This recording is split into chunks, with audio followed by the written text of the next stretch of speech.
हमारी वीडियो बहुत ही इंटरेस्टिंग होने वाली है, क्योंकि इस वीडियो में हम बात करेंगे यूपी बोर्ड 10वीं और 12वीं की परीक्षा के लिए कहां से तैयारी करें और कैसे तैयारी करें।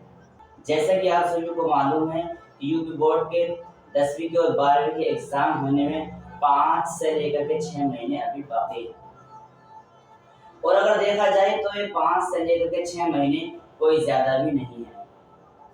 तो आज हम बात करेंगे इस वीडियो में कि इन 6 महीनों में या इन 5 महीनों में हम किस तरीके से एग्जाम की तैयारी करें और कहां से तैयारी करें। सबसे पहला सवाल तो यह है कि हम तैयारी कहां से करें। बहुत सारे बच्चे जो हैं वो मॉडल खरीद लेते हैं और मॉडल से अपनी तैयारी करना शुरू कर देते हैं। मॉडल से तैयारी करना कोई बुरी बात नहीं है, मॉडल से तैयारी करो, मैं इस चीज को मना नहीं कर रहा, लेकिन मैं सजेस्ट आपको यही करूंगा कि अभी 5-6 महीने बाकी है तो आप जो है वो बुक से ही तैयार करें। बुक्स कौन सी होनी चाहिए? एनसीईआरटी की बुक्स होनी चाहिए, चाहे वो 10वीं के एग्जाम हो चाहे वो 12वीं के एग्जाम हो। एनसीईआरटी के एग्जाम पैटर्न पर हम जो है बुक से तैयारी करें, क्योंकि उसके अंदर क्वेश्चन आंसर होते हैं, पीवाईक्यूज होते हैं, लेसन वाइज उसमें सारे के सारे सिलेबस को कवर किया जाता है। बुक के अंदर 100% सिलेबस होता है, इसीलिए हमें बुक से ही तैयारी करनी चाहिए। आप मॉडल से तैयारी उस वक्त कर सकते हैं जब आपके पास वक्त कम हो, 1-1.5 महीना बाकी हो एग्जाम में, तब आप मॉडल से तैयारी करना शुरू कर सकते हैं। लेकिन अभी आपके पास 5 से लेकर 6 महीने बाकी है तो आप बुक से ही तैयारी करें। एनसीईआरटी की बुक को शॉप से खरीद ले, वहां से तैयारी करें।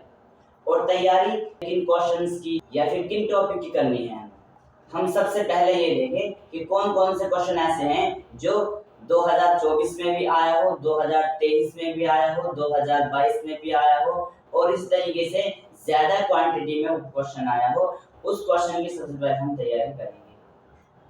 और जो हम स्कूल जाते हैं या हम ट्यूशन जाते हैं, वो जो वहाँ पर हम टाइम देते हैं अपनी पढ़ाई को, उसके अलावा हमें कम से कम 6 से लेकर के 5 घंटे देने हैं। जैसे 10वीं क्लास में 6 सब्जेक्ट है तो 6 घंटे कम से कम देने हैं, और 12वीं क्लास में यानी 12th में 5 सब्जेक्ट होते हैं तो 5 घंटे कम से कम देने हैं। सेल्फ स्टडी के हर एक सब्जेक्ट को 1-1 घंटा देना जरूरी है, तभी आपकी बोर्ड परीक्षा जो है उसका कोर्स कवर हो पाए। आप अपने एतबार से देख लें कि जो सब्जेक्ट आपके लिए टफ हो रहा हो उसका आप 1 से लेकर के 1.5 घंटा ही बढ़ा सकते हैं। जो सब्जेक्ट आपके लिए इजी हो वो 1 घंटे से कम में या आधे घंटे में भी आप कवर कर लेते हैं। आधे घंटे में भी आप कवर कर लेते हैं तो उसको आधे घंटे में कवर कर लीजिए। इस तरीके से हमें टाइम टेबल को बनाना है 24 घंटे के, कि कितने बजे से कितने बजे तक कौन सा सब्जेक्ट पढ़ना है, कौन सा सब्जेक्ट किस वक्त पढ़ना है। ये सारा का सारा टाइम टेबल हमें बनाना है, अभी से लेकर के चलना है।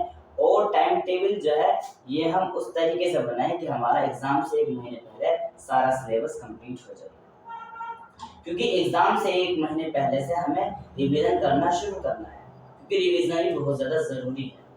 आगे का हम याद करते रहे, आगे का समझते रहे, थ्योरी को याद करते रहे और पीछे का भूलते चले जाए, ये बहुत बड़ी बेवकूफ़ी की बात है। इसीलिए हम जो है हफ्ते वाइज भी अपने जो है दिनों को डिवाइड करें। मंडे से लेकर सैटरडे तक हम न्यू सिलेबस को कवर करें, न्यू क्वेश्चन आंसर को कवर करें, न्यू पीवाईक्यूज को हल करें। और संडे के दिन हमारी छुट्टी रहती है कॉलेज की, स्कूलों की, तो संडे के दिन हम पूरे हफ्ते का सिलेबस को कवर करें। ये हमारा तरीका है तैयारी करने का। हम तैयारी कहाँ से करें? हमें तैयारी एनसीईआरटी की बुक्स से करनी है और टाइम टेबल को बना करके तैयारी करनी है, क्योंकि जब तक कोई बच्चा टाइम टेबल नहीं बनाता उसकी तैयारी नहीं हो पाती। अगर आपको हमारी बातें अच्छी लगी हो तो हमारी वीडियो को लाइक करें और चैनल को सब्सक्राइब करें। Thank you for watching my video.